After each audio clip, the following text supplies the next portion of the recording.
మళ్ళీ ఇవాళ ఒక అబద్ధాన్ని స్పష్టంగా ప్రజలకు అర్థమయ్యే పద్ధతిలో చెప్పండి. రేవంత్ రెడ్డి, నువ్వు 65 లక్షల మందికి రైతు భరోసా ఇచ్చినా అని చెప్పినావు. ఒక్కరికి నువ్వు రైతు భరోసా ఇచ్చినా నేను ముక్కునేలకు రాస్తా, నేను ఎమ్మెల్యే పదవికి రాజీనామా చేస్తా. నువ్వు ఒక్కరికి ఇచ్చిన రైతు భరోసా ఇప్పటివరకు నువ్వు కొనసాగించింది రైతు బంధు మాత్రమే. కేసీఆర్ గారు పెట్టిన రైతు బంధు మాత్రమే నువ్వు కొనసాగించినావు. అది కూడా కేసీఆర్ గారు ఆనాడే 7,500 కోట్లు సిద్ధం చేస్తే రైతాంగానికి ఇవ్వకుండా అడ్డుపడి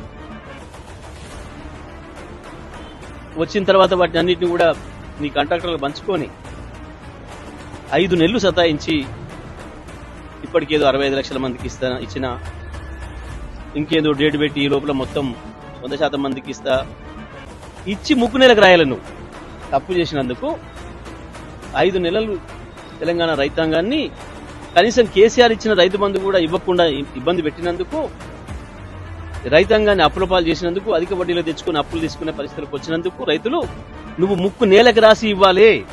ఏదో గొప్పగా నేను ఇచ్చినా అని చెప్పేసి మాట్లాడుతున్నావు, పోజులు కొడుతున్నావు ఇస్తా అని చెప్పి. నువ్వు ఇచ్చేదేంది? రైతుల హక్కు అది. నువ్వేదో పెద్ద దానం ఇచ్చినట్టు కేసీఆర్